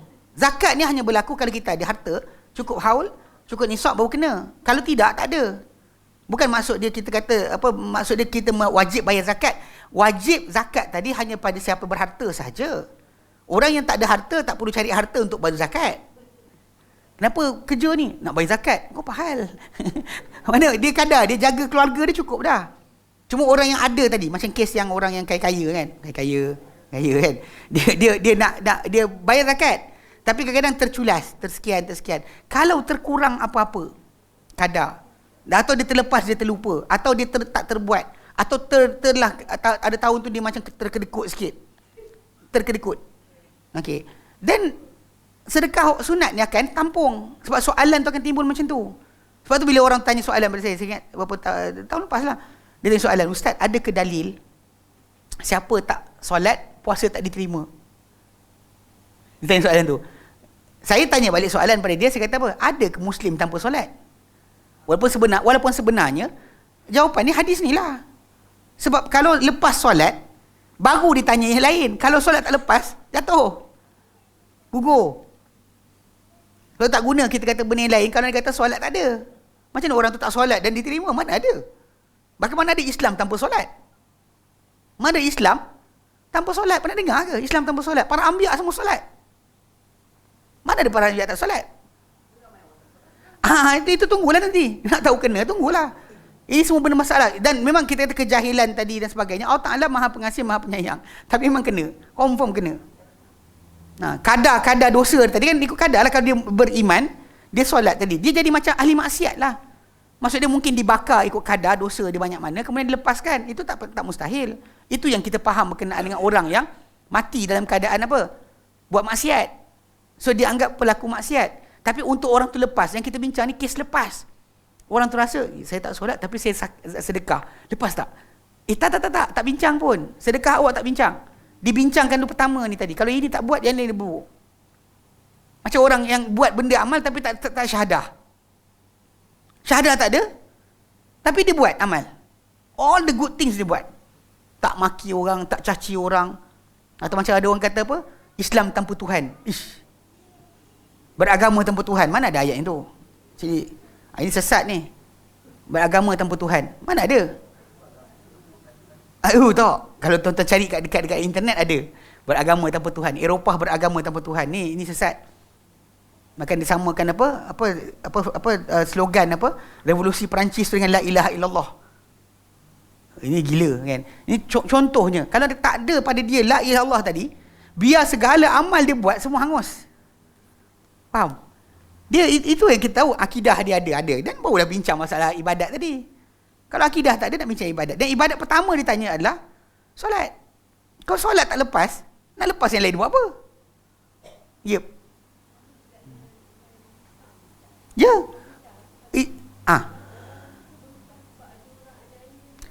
Itu tajuk lain kak. Kalau nak kata berhutang sebab orang naya, tak adalah. Ini macam kes apa penjamin tu. Allah Ta'ala tahu niat kita masing-masing. Allah Ta'ala tahu niat kita. Kalau kita jamin orang, lepas tu orang tu lari sebagainya, kita nak tolong dia, itu biasalah. Benda tu Allah Ta'ala tahu niat kita. Kalau kita memang kongsi kau tim dengan orang berhutang tu tajuk lain lah pula. Itu memang kita jahanam lah. Tapi maksud dia kalau dia kata benda tu, itu Allah Ta'ala tahulah. So maksud dia itu, lepas selesai hak Allah Ta'ala, dan barulah hak manusia tadi. Mula dengan darah. Ada tumpah darah orang tak? Kemudian masalah makan harta, kemudian masalah sekian, semua akan masuk. Lepas tu soalan hisap ni, benda yang akan berlaku. Sebab tu kalau orang tahu hisap tu, takut. Maka siapa ada harta, lagi banyak benda ditanya. Siapa kurang harta, kurang milikan, maka sikitlah pertanyaan dia. Orang tak ada mata di dunia ni, buta. So tak ada soalan berkenaan kau tengok apa. Takkan tanyalah macam tu. Faham tak? Orang ada mata, ada soalan dia. Orang ada telinga, ada soalan dia. So siapa yang makin kurang dia punya kelebihan ataupun benda yang dia ada, makin kurang soalan. Itu basic dia. Itu bagi hak-hak tadi lah. Tapi pada hak Allah Ta'ala tu, yang rukun Islam tu, orang tak tunaikan, tak lepas. Takkan lepas. Kalau rukun Islam start dengan syahadah, itu yang Nabi minta pada pak saudara dia, lepaskan. Itu la ilaha illallah kan, dia kata ya ammi kul la ilaha illallah. Kalau pak saudara tak lafazkan, nak lepas tangan mana? Tapi dia buat baik dia sekian. Allah Hasan Saqaf lah, geng-geng Syiah berbulu Sunni, Syiah berbulu Sunni. Dia tak jubah pun. Kan? Dia gaya-gaya Sunni kan. Dia cakap yang tu, dia kata takkanlah Abu Talib tolong Nabi masuk neraka, Abu Sufyan lawan Nabi masuk syurga. Punca sebab apa? Abu Sufyan terima la ilaha illallah. Abu Talib tak nak terima. So benda tu itu basic utama. Walaupun dia baik sekalipun, tapi tak terima la ilaha illallah, tak boleh. Macam juga masalah solat tadi. Kalau dia baik mana pun pada bab-bab lain, akhlak dia mulia, terpuji. Memang kelasnya. Akhlak dia orang tengok, oh Allah Akbar kan. Tengok dia menggetarkan jiwa. Kan? Tengok dia bergetar jiwa. Walau sekalipun macam tu, kalau dia solat tak ada, jangan harap apa-apa. Dia ada solat, tak ada zakat. Zakat dia ada, wajib dia bayar, tak bayar, sangkut. Ada puasa, tinggalkan, pun tak ada. Dia akan start macam tu. Faham tak? Sebab tu ibadat-ibadat, bila digandingkan tadi, kenapa Allah Ta'ala berikan ibadat sunat? Ini belas kasihan Allah. Sebab dia tahu kita ni lemah, ada hari kita malas, ada hari kita culas, ada hari kita kita sambil lewa. Kita ada hari sambil lewa, ada hari sekian. Macam hari ada bola. Solat laju-laju nak balik. Sekian nak cepat balik. Atau akak-akak tahulah cerita apa. Kan? Kalau kecil-kecil kita faham lah budak-budak tengok Doraemon ke kan. Dia tengok cerita Gaban, faham lah dia cepat nak balik ngaji sebab nak balik tengok cerita. Ala kulihat benda tadi kan, keadaan kita kurang attentif kepada Allah Ta'ala punya pandangan. Memang Allah Ta'ala akan hukum. Tapi kadang ada itulah yang sunat tadi akan tampung balik. Allah Ta'ala tahu kita akan lemah, kita akan ada godaan syaitan. Syaitan rosakkan amalan kita dan sebagainya. Amalan sunat dia sesuai kata tadi, buatlah banyak-banyak pada tanpa orang nampak. So itu cara untuk kita simpan hari akhirat nanti. Yang ini antara kita dengan Allah Ta'ala aja. Banyak patut kita buat macam tu. Amalan-amalan yang tidak dilihat oleh manusia. Dan ini berlaku pada amalan sunat. Amalan fardu nampak. Awak bayar zakat kan kepada asnaf, nampak. Tak orang ni cerita, aku tahu dia bayar banyak. Kan? Mesti keluar cerita lah. Dia buat cek tu, RM50,000 dia tu. Mana kalau RM50,000 dia bayar, berapa banyak duit gaji dia? Duit harta dia ada. Kalau dia keluarkan 2.5 tu RM50,000. Harta dia banyak ni? Banyak tu. Contoh kan. Jadi basically benda macam tu nampak senarai.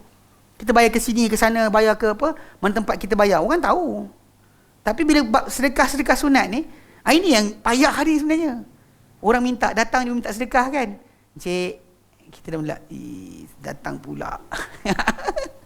Kita start dah. Datang pula. Kan. Buta jual tisu ke. Kalau kita macam ni kita berkira. Kita berkira sangat kadang-kadang. Dan nak keluar macam tu kan, tak rugi pun. Kita keluar duit tu. Tapi mula syaitan datang. Tentas sedikit. Tak tahu. Kita dayan buat apa, sedikit tak sedikit. Allah Ta'ala akan bagi je. Kalau orang tipu pun dapat. Kalau dia tipu sekalipun, janji Nabi ceritakan kisah seorang lelaki yang sedekah pada pencuri, pada pelacur, pada orang kaya tu, dapat semualah. Dia silap pun dapat. Yang sibuk kan tu apa? Sebab tu kita kena banyak. Bila banyak, kita lupa. Bila banyakkan jalan kebaikan tadi, solat sunat banyak, puasa sunat banyak, kita lupalah untuk counting tau. Dah buat ni, tak apa kot buat ni. Sebab dah buat ni. So, tak buat ni, tak apa kot. Kita duk counting. Zikir, amal kita tu. Kita duk kira, macam kita didak sendiri. Walaupun aku tak buat ni, tapi aku berdakwah. Mesti ada boleh ganti balik kot. Jangan sekali-kali. Sebab yang wajib tadi tak boleh digantikan dengan yang sunat yang berlainan. Kalau yang solat sunat yang sama, ialah solat sunat dengan sunat yang fardu dengan yang sunat. Sedekah sunat dengan zakat yang wajib. Barulah betul kita tampung balik. Sebab tu Allah Ta'ala sangat penyayang pada kita. Dia tahu kita lemah. Dia bagi kita amalan. Tu hikmah sebenar yang dikatakan tentang amalan tadi. Sebab hadis Nabi ceritakan. Kalau tak, kita tak tahu pun macam mana tampungan dibuat di antara amal-amal tadi. Tapi Nabi ceritakan. Sebab tu kita tahu. So dia banyak panjang pula tajuk ni pula. Betul ni tak payah panjang sangat kan. Tak apa, 15 minit kita berhenti. Okay. Jadi, faham Okay. Ke ada tak puas hati? Dia saya okey je, tak ada masalah. Dia macam ni. Saya dalam kelas dan sebagainya, macam sering saya cakap, nak argue tak ada hal. Tapi jangan merajuk. Kadang ada orang, kita argue-argue, dia 4 kali kan, kita jawab-jawab, lepas tu dia cedera, lepas tu datang kelas lah. Tak parah pun, ada sikit je. Orang pun tak nampak. Muka sembebe, muka saya je. Tonton punya muka mana nampak kat dalam kamera. Kalau kamera tu pusing kat sana, tangkap. Inilah akak yang tanya soalan tadi. Apa kau tahu? Zoom kan muka. Tapi kadang-kadang dalam kelas-kelas je ni kena ingat. Ada juga kadang jadi kes. Ada kadang-kadang akak-akak kita ni pun ni juga kadang mungkin separuh tu baru belajar. Tak faham. Jadi kadang-kadang terkeluar ayat. Kita ajar fake doa dan zikir, kita bagi tahu tentang doa para Ta'ala cukup dah. Ada seorang angkat tangan. Takkan doa je Ustaz? Takkan doa je? Lepas tu orang lain jeling kat dia. Yang jeling tu saya salahkan. Saya nanti orang tu malu lah. Jangan jeling, buat tahu je. Tak ada macam, siap mesyuarat pula. Ada pula macam ni cakap. Jangan mesyuarat itu lah. Itu biasa actually. Idea tu ada, tanya, tak ada hal lah. So, Nabi pernah kata dalam hadis yang sana, Nabi kata, Aisyah pernah kata, Ni'man nisa ansar. Sebaik-baik wanita ansar. Tidak menghalang mereka rasa malu untuk memahamkan diri dan agama. Actually, bagi saya tak ada masalah. Kan?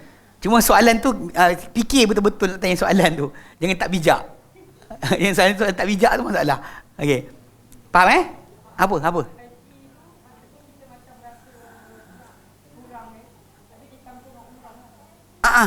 Tampung umrah lah. Tapi balik pada asal, kalau kita kata memang benda tersebut kita buat umrah sunat sebagainya, okey lah. Ataupun kita tak boleh buat itu, kita tanggung orang lain pergi umrah. Boleh juga, dapat juga pahala pada kita. Yang sama. Tak perlu kita je nonong situ. Muka kita, pakcik tu, engkau lagi. Ke depan, awak juga. Dah tak ada dah bayaran 2 tahun. Inilah muka saya je datang. Iya datang kan.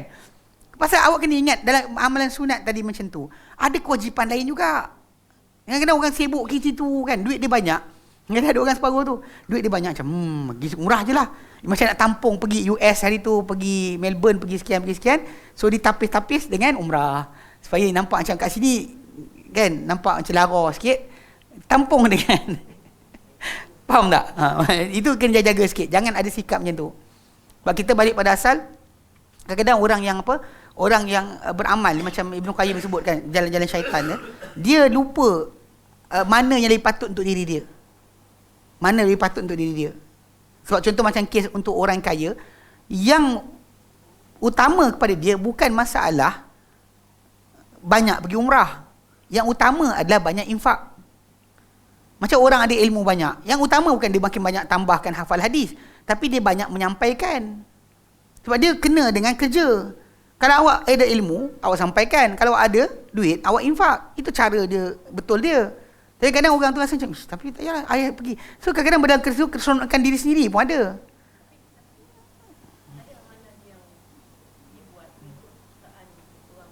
Bukan keringanan. Yang silap faham. Ringan. Apa yang mudah untuk dia buat. Bukan masalah apa yang dia suka hati dia. Sebab saya faham macam ni. Pasal apa tahu? Sebab tu saya ulang balik. Ditanya soalan kepada orang ada ilmu, dia tanya apa? Penyampaian. Dia tak ditanya berkenaan dengan banyak hafal. Di penyampaian, untuk orang yang berduit, dia tanya apa? Untuk orang ada tenaga, dia tanya apa? Untuk orang ada kuasa, dia tanya apa? Contoh macam menteri tu kan, tak ditanya berkenaan dia, banyak sedekah tak? Tak. Engkau buat apa dengan kuasa engkau ada? Sepanjang kau berkuasa, apa engkau buat untuk Islam? Itu soalan yang kena tanya. Adalah saya buat macam ni kan. Itu soalan tu kan kena tanya berdasar kepada kelebihan kita ada. Kalau kita ada kelebihan tadi, macam orang ada harta, tanya tentang harta dia. Dia pasal kat situ dia kedekutnya. Orang yang tak ada ilmu, masalah penyampaian tadi. Lillahi ta'ala ke tidak? Atau kerana dibayar ke tidak? Semua tanya soalan tu. Berkaitan dengan masalah penyampaian. Tak diuji. Masalah setiap orang tu diuji dengan kelebihan diberikan. Itu maksud saya. Tapi dalam kes masalah amal yang banyak, mana dia nak berterusan. Tahu berterusan. Dia kena pilih paling sedikit, walaupun dia paling berterusan sekalipun sedikit. Untuk personal, amal tadi macam kes solat sunat dia. Banyak solat sunat yang ada, dia pilih mana satu. Untuk dia sentiasa tak tinggal. Itu maksud dia. Macam kita tu puasa sunat. Dia pilih mana satu. Atau zikir-zikir pagi petang. Atau azkar yang nak pilih. Mana yang nak sentiasakan lidah dia berzikir dengan lafaz tersebut. Itu maksud saya, maksud yang dimaksudkan dengan adwamuha wa in qalla. Apa yang berterusan sekalipun sedikit. Itu maksud dia. Mana yang mudah dia buat. Kalau baca Quran tadi, apa yang mudah untuk dia. So, tapi dalam masa yang sama, menambahkan amal tadi, mesti. Jadi kita macam hafalan Quran kan. Kan ina atau ina je, tambahlah sikit. Tak apalah, saya hafal tak reti. Saya sedekah banyak. Itu contoh kena jaga juga. Kadang-kadang ada orang dia malas beramal, tapi dia gunakan alasan dengan dia dah buat benda lain. Itu maksud saya. Sebab tu kita kata benda tadi macam kes tadi, kadang-kadang syaitan masuk. Dia akan bagi pada kita yang aula, ini yang utama, yang kurang utama tu didahulukan. Macam kes, kadang kita masuk masjid, kita ceramah kan. Dekat ujung tu ada seorang pakcik, dia sibuk baca Quran. Kadang-kadang kalau kita tanya pakcik tu kan, bab fiqah dia jahil. Atas dia, bila dia jahil, patut dia datang kelas dengar. Tapi dia, syaitan datang kat dia, duduk ujung tu, sibuk baca Quran. Ni salah. Sebab tahu soalan, benda dia ajar tu penting tak? Kalau tak penting tak je lain. Kalau dia kata penting, kenapa awak tinggalkan? So atas dia, kedau jahil, dia wajib belajar. Bukan wajib bersedekah. Dia jahil, wajib belajar. Itu macam ustaz pula kan. Tak naklah ngajar sangat, nanti orang puji banyak, lipat kat rumah. Pun ada syaitan berjaya juga. Ada usaha kita tu, jom nak pergi sen. Tak payah, anak tak reti lah. Kadang-kadang syaitan berjaya. Dia sibuk duduk kat rumah. Kan, seronok sendiri dengan apa dia ada, tapi tak menyampaikan agama. Salah juga. Sebab ni kalau kita kata ilmu tadi untuk disampaikan, bukan untuk disimpan.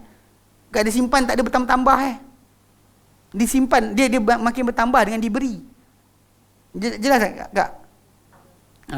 Maksud dia. Jadi orang berharta dengan hartanya. Orang yang ada tenaga dia. Kan orang yang ada ada kuasa dia. Everybody being given peluang. Macam orang yang ada suami dia. Orang yang ada mak bapak dia. Itu benda-benda yang semua manusia tak nampak. Dia tak nampak prioriti kat atas diri dia mana satu. Banyak orang akan silap. Dia lupa sebenarnya yang macam tadilah macam kes pergi dakwah orang asli tadi. Masuk ponjok-ponjok sekian-sekian kan. Lepas tu last sekali suami kat rumah macam, mana bini aku? Loh, yang kat mana? Yang atas bukit ni. Tengah panjat ni kan. Tergantung kat tali ni. Kejap ni bang, telefon balik bang. Faham tak? So, benda macam ni kena jaga. Benda ni kena jaga tau. Ni masalah wajib ni. Pasal kita baca pada asal hadis Nabi tadi, Allah Ta'ala kata, tidaklah seorang hamba itu mendekat diri padaku lebih kusukai banding mendekat diri dengan apa aku fardu ke atas dia. Itu start dulu. Dan lepas tu barulah dia berurusan dengan sunat, baru aku sayang dia. So itu basic yang kena jaga. Kadang-kadang benda macam ni kita kata, kita jangan macam cakap jangan rasa puas hati dengan amal yang kita buat. Sebaik saja seorang manusia tu rasa amal dia buat tu dah cukup menyelamatkan dia, dia gagal. Syaitan berjaya.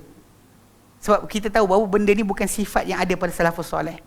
Sifat para sahabat Nabi, sifat para semua sekali.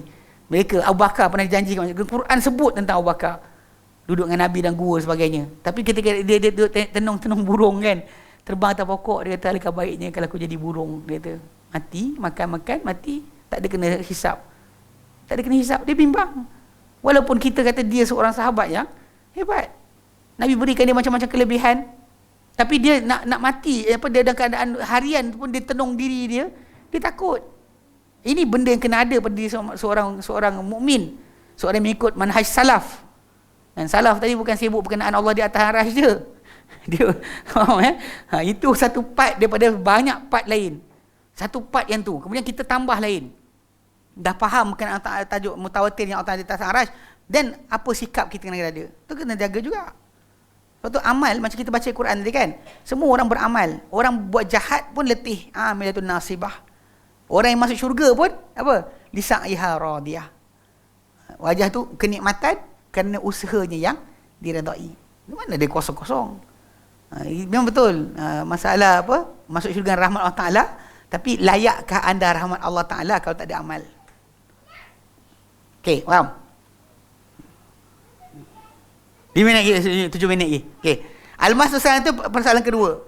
Okey, fi aqsamiha berkenaan dengan bahagian-bahagian solat-solat tatawwu ni. Solat tatawwu ala naw'ain. Solat tatawwu ni di atas dua bentuk. An-naw'ul awal, bentuk yang pertama, nawafil. Ilaha awqatun muayyanah. Dia solat-solat sunat yang untuknya ada waktu tertentu. Wa tusamma bin nawafilil muqayyadah, dan dinamakan dengan nawafil yang muqayyad, yang terikat dengan masa dan sebagainya. Hadhihi minha ma huwa tabi'un lil faraidi. Dia kata ini bentuk yang ada waktu khas ni, yang muqayyad ni, ia sama ada di antaranya apa yang ikutan kepada yang fardu. Mana beriringan dengan fardu. Solat fardu kita beriringan dengannya ada solat sunat. Kas sunanir rawatibi, seperti sunat rawatib yang berterusan dilaksanakan berulang-ulang kali. Setiap kali solat datang, Zuhur punya masa datang, Asar punya masa datang, Maghrib punya masa sebagainya, dia ada solat-solat rawatib di situ. Solat-solat yang beriringan. Macam nanti kita sebutkan jumlah dan sebagainya lah, dia ada khilaf kat situ. Tapi sebenarnya apabila kita kalau dalam mazhab Syafi'i dia kira-kira 17 juga. Kira-kira mazhab Syafi'i kira 17. Kalau kita buka dalam kitab Matan Qawaid Takrib, Matan Abi Syuja' tu, memang dia kira-kira 17. Dan solat fardu kita seharian berapa? 17 juga sebenarnya. Tapi dia campurkan dengan antara azan dan iqamah. Lepas tu sebelum maghrib, yang hadis Nabi kata sallu qabla liman sya'. Kemudian sebelum isyak dan asar tu dia pakai dengan dengan pengertian itu. Yang tak ada lepas tu hanya lepas asar dengan lepas subuh je. Yang lain sebelum dia campur. Dia campur balik dia 17. So ala kulli hal nanti kita terangkan ke depan sikit. Okey. Dia kata okay, ada yang ikut seperti sunat rawatib, wa min ma laysa bitabi'in ka salatil witri. Ada di antaranya solat tu ada waktu, tapi dia bukanlah ikutan pada solat lain. Tapi dia ada waktu dia. Kasolatil witri, macam solat witir. Wadduha wal kusyuf. Solat witir, solat duha dan solat gerhana. Wa naw tsani, dan bentuk yang kedua adalah nawafil lam tuhaddad bi awqatin muayyanah. Solat-solat sunat yang tak dibataskan dengan waktu-waktu tertentu. Ini solat sunat mutlak. Solat sunat yang mutlak. Yang kita kata yang ini yang kita kata bentuk yang nak bila-bila, sekarang boleh buat, besok boleh buat, semua boleh buat. Tak kira bila-bila. Cuma waktu haram tak boleh. Cuma yang ini, yang tadi, yang awal tadi, yang kita kata ada waktu tertentu yang seperti rawatib ataupun solat duha, solat witir dan juga solat khusuf yang Nabi sebut waktu dia. Okey. Nawul awal, bentuk yang pertama dia kata an-nawa' muta'addidah. Okey. Ada bentuk yang pertama tu, ada bentuk yang dia kata berbilang-bilang, ba'duha akhir min ba'. Sebahagiannya lebih utama ataupun ditekankan banding yang lain. Wa akhirun anwa'ihi al-khusuf. Yang paling kuat daripada segi bentuk yang sunat ni tadi, yang berwaktu ni, daripada bentuk-bentuk ni adalah yang solat gerhana. Thummal witr, kemudian solat witir, thumma solat istisqa, kemudian solat istisqa. Thumma solat tarawih, kemudian solat tarawih qiyam Ramadan tu, itu dia kata dia ikut tertib, dia letak macam tu. Sebab apa? Okey, sebab solat-solat ni dibuat secara berjemaah. Solat gerhana kan dibuat jemaah. Kemudian solat itu yang diutamakan. Okey, ataupun solat istisqa jemaah. Solat air raya tak masuk kat sini sebab dia letakkan dia fardu kifayah. Dia tak letakkan sebagai solat sunat. Dia kata solat fardu kifayah. Bahkan orang ada, nanti kita baca hadis, ada orang-orang yang datang orang selesai solat, Nabi kata esok solat balik. Dia suruh solat waktu esok. Waktu duha esok hari suruh solat. So itu contoh macam menunjukkan mesti buat juga. So itu kenapa dalam buku kita ni dia tak masukkan dalam solat sunat. Okay, kalau kita buka lagi kitab-kitab fiqh yang lain, dia bahagikan solat-solat yang yang ada ni kepada tiga bentuk. Yang ni, pertama yang diwajibkan, diajak berjemaah. Itu macam apa? Solat gerhana matahari, gerhana bulan, solat hari raya Aidilfitri, Ailadha, dan solat minta hujan. 5 solat ni adalah solat paling ditekankan sebab dia masukkan solat sunat Aidilfitri itu dalam sunat. Dalam buku kita ni dia letakkan sebagai fardu kifayah. Sebab dia tak boleh ditinggalkan. Dia syiar tadi, semenjak Nabi SAW buat, tak pernah ditinggalkan. Sedangkan solat sunat ni kita tinggal suka hati kita. Tak nak buat, kita tak buat. Kalau kita nak buat, kita buat. Tapi dalam tadi memang Nabi sentiasa panggil, bahkan orang perempuan kena keluar hadir dan sebagainya. Sebab tu dia terkeluar daripada dalam buku ni. Kalau kita buka buku-buku kitab fiqh Syafi'i ke mata Abi Syuja', dia letakkan first tier, first level solat-solat sunat yang diajak berjemaah, iaitu hari raya Aidilfitri, Ailadha, solat gerhana matahari, gerhana bulan, minta hujan. Okay. Second tier, kalau dalam kitab lain, ni buku lain dan yang lain dia kata solat yang mengiringi fardu. Solat sunat rawatib, iaitu sama ada kalau ikut nanti kita baca riwayat daripada Ibnu Umar 10, riwayat Aisyah 12. Jadi 2 riwayat riwayat Ibnu Umar 10, riwayat Aisyah 12. Nanti kita terangkan beza kat mana. Satu tempat je, itu sebelum Zuhur. Yang lain sama. Okay. Jadi yang ini second tier, pasal mengiringi fardu. The third one, yang tak diajak berjemaah, yang tak mengiringi solat fardu, macam solat adalah solat duha, solat qiyam Ramadan, lepas tu solat solat malam, solat witir sebagainya, dimasukkan pada tier yang ketiga. Itu pasal ikut dari segi dia bagi pembahagian dalam fiqh Syafi'i. Kalau kat sini dia letakkan ikut tertib yang paling tinggi itu, dia letakkan gerhana. Sebab gerhana ni sebab Nabi SAW suruh tinggalkan semua benda, masuk dalam masjid. Ini pun solat sunat. Kan nampak gerhana tu Nabi kata tinggalkan, masuk dalam kabut semua sekali. Okey. Kemudian solat witir yang Nabi tak pernah tinggalkan. Musafir pun Nabi buat. Kemudian istisqa adalah solat minta hujan yang dibuat ketika mana berlakunya kemarau. Air tak ada, baru buat. Pasal dia solat ni bukannya dibuat sepanjang waktu, bila berwaktu tertentu je, waktu kemarau. Kemudian solat tarawih itu solat qiyam Ramadan.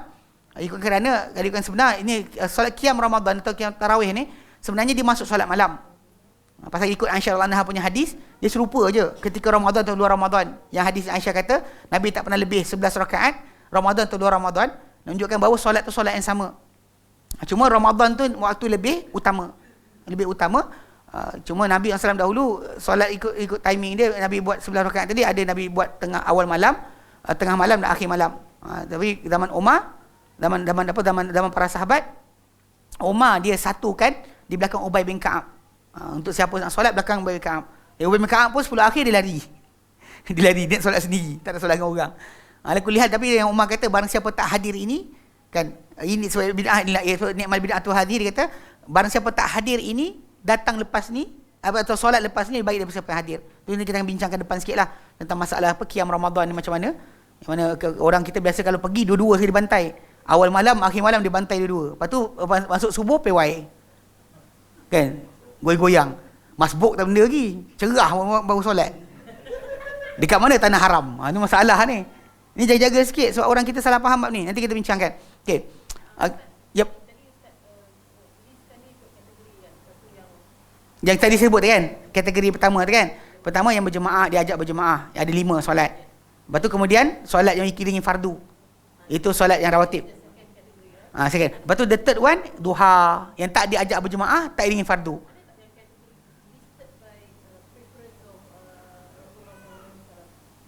Oh tak ada. Kalau ikut kepada Nabi SAW sebutkan, kalau ikut kepada ini, ikut sabda Nabi, dia kata afdhulus solah ba'dal maktubah solatul lail. Ikut kepada sabda Nabi bukan solat gerhana.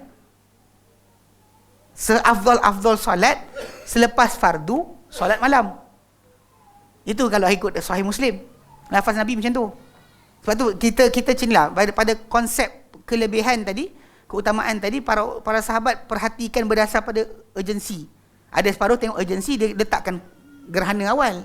So Nabi suruh keluar suruh masuk masjid, tinggalkan benda lain. Tapi dalam masa yang sama, yang lafaz Nabi sabda tadi itu lafaz Nabi. Nabi sebutkan seafdal solat lepas yang fardu adalah solat malam. It's actually general lah, tak kira Ramadan keluar Ramadan. Tak ada kira. Jadi kalau ikutkan itu memang solat malam lebih afdal. Tapi para ulama ada yang kata tapi solat fardu punya iringan lah lagi afdal. Jadi preference diorang pilih sendiri. Berdasar kepada tu. Macam apa solat yang rawatib tu, yang mengiringi solat fardu tu, ada orang kata lebih afdal banding ini. Banding solat yang lain. Faham dia preference tadi berdasar pada perawi yang riwayatkan atau sahabat tu ceritakan. So atas kita pilihlah yang mana kita layak dan mampu. Kalau tak mampu sekian kita buat A. Ada kita buat B. Itu maksud dia. Cara terbaik. Baik. Okey, ada kata amanah usani, ada bentuk kedua ni, fa yushra'u fil lail kullih. Bentuk kedua tu yang kita malam atau siang tu kan, yang kata tak ada waktu tertentu, disyariatkan pada malam seluruhnya dan siang pada wa fin nahar pada siang seluruhnya, ma ada awqatun nahyi selain waktu-waktu yang dilarang. Selain waktu larang je. Waktu yang kita akan bincangkan nanti. Wa salatul lail afdal salatul nahar. Dan wa salatul laili afdal min salatin nahar. Dan solat malam tu lebih baik daripada solat siang. Solat malam lagi baik daripada solat siang. Tapi hadis Nabi itu dengan jelas bukan setakat tu. Ikut lafaz Nabi ni afdalus solah ba'dal fardhidah salatul lail. Itu lebih utama didahulukan. Cuma kes jadi diorang urgency tu dan lihat kepada macam Nabi kata ini dibina rumah, ini sekian di syurga. So dah nampak kes itu kelebihan. Atas kita pilih mana kita mampu. Ni yang maksud tadi. Banyak solat sunat ni nak buat mana satu. Mana yang kita boleh jaga sampai mati? Which one? Jangan kita buat bangun kan, pergi umrah Ramadan, naik turun lepas tu balik Malaysia tidur. Tu masalah lah sikit. Sebab baik kita ambil yang kita mampu. Yang mampu kita buat sampai mati. Sebab tu para sahabat Nabi dia takkan tinggalkan, dia buat sampai mati. Kita macam ni kan, macam kes apa yang solat rawatib ni, kadang-kadang kita culas juga. Ustaz pun sama. Kan? Kita kadang kan macam lari. Lari. Kan kalau perempuan kat rumah boleh buat pun. Bukan tunggu kat masjid je. Banyak orang kadang-kadang solat rawatib ni tunggu kat masjid pun buat. Kat rumah seseorang tak buat. Bukan akak, orang lain. Jangan terasa. Saya ulang balik, kena ulang banyak kali ni. Kan? Dia memang sebenarnya kat rumah. Kalau ikutkan Nabi buat di rumah.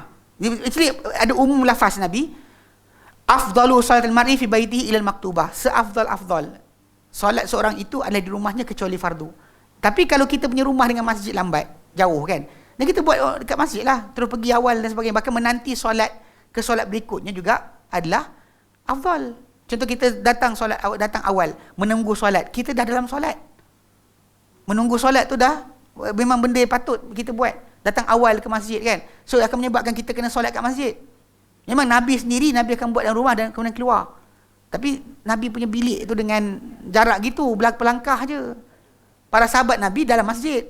Kalau kita kata, tapi Nabi buat itu. Habis para sahabat faham juga, tapi diorang kalau tunggu kat rumah nak solat, datang balik, habis dah solat lah. Nabi kata, ya Rasulullah, aku baru solat kat rumah macam kau. Mana boleh? Nabi punya bilik dekat. Itu kena faham juga konsep tu. Memang seafdal-afdal di rumah. Tapi dah memang galakkan untuk solat di rumah ni besar. Nabi kata dalam hadis yang sahih, Nabi kata, la taj'alu buyutakum maqabira. Yang jadikan rumah kamu tanah perkuburan. Sallu fi buyutikum. Solat dalam rumah kamu. Solat dalam rumah kamu. Nabi suruh solat dalam rumah.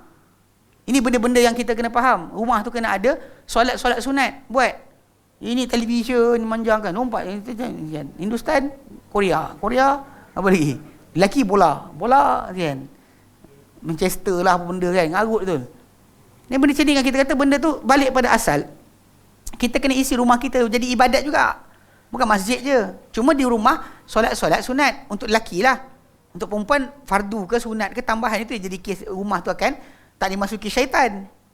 Antaranya adalah jangan tak jadi rumah perkuburan, tanah perkuburan, sebab dengan solat yang dibuat dalam rumah tersebut. Tu konsep dia kena jaga. So, solat sunat kena banyakkan di rumah juga. Yang orang kita tunggu qiyam Ramadan ke qiyam bila ada jemaah kat masjid. Satu balik tu sebenarnya.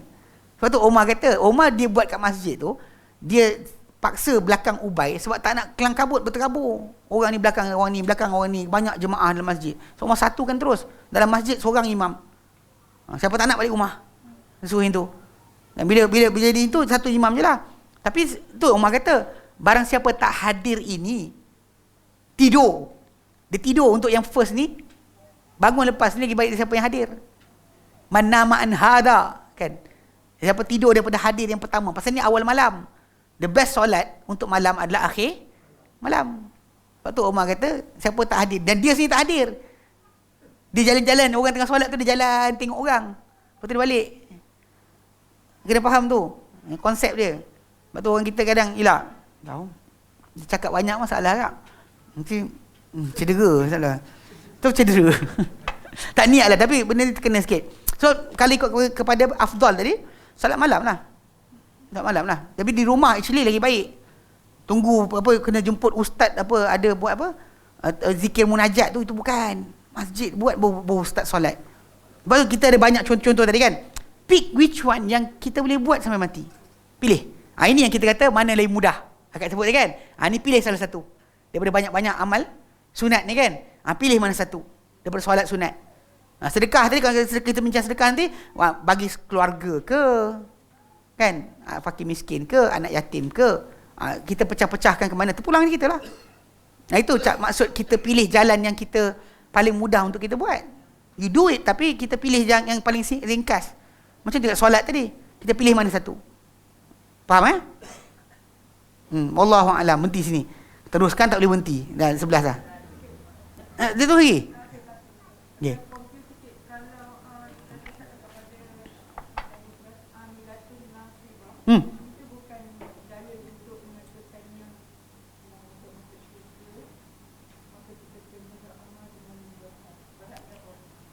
Bukan. Itu orang kafir. Yang first one, amil nasibah tu orang kafir.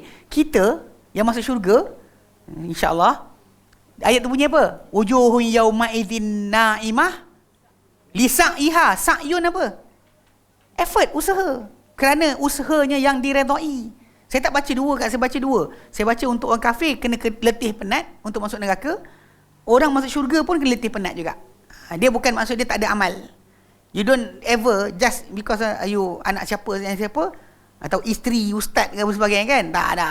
So, neraka syurga bukan ada kaitan dengan masalah awak kahwin siapa, awak anak siapa. Dia ada kaitan dengan masalah amal apa. Faham? So akak baca yang tu, yang amil nasibah tu untuk orang yang masuk neraka. Baca bawah pula. Wujuhun yauma idzin naimah lisa'iha radiyah. Wajah pada hari berkenaan dalam kenikmatan kerana usahanya juga. As-sa'yu, usaha, effort dia. Radiyah, yang diredai. Yang atas tu amil nasibah tu orang yang masuk neraka. Wujuhun khashi'ah amilatun nasibah. Wajah pada hari tunduk. Kan? Beramal letih. Buat jahat pun letih sebenarnya. Arak mahal rupanya. Satu jak tu, kita tengok kat Yayasan Taklim kan bawah tu ada bar. Mahal RM9. Satu jak. Banyak gila air. Satu sebaldi dapat kot kalau kita beli jus. Kan mahal. Nak buat jahat pun mahal. Naik kereta, memang kan dekat rumah kan. Kalau nak buat maksiat dengan telefon, kena ada line. Kena bayar juga. Mana tiba-tiba je boleh buat. Wifi pun kena bayar juga. Okey. So konsep dia itu Baik, nanti kita bincang insya-Allah. Sorry cuma tajuk yang awal ni kena fahamkan sikit sebab memang solat sunat ni akan menjadi amalan kita pilih dan kita lepas kita faham belajar betul-betul ni kita pilih mana satu yang kita nak ambil sampai mati. Bukan setakat cerita-cerita je Baik. Wallahu a'lam. Wa sallallahu ala sayyidina Muhammad sallallahu alhamdulillahirabbil alamin. Subhanallah anta astaghfiruka wa atubu ilaik. Assalamualaikum warahmatullahi wabarakatuh.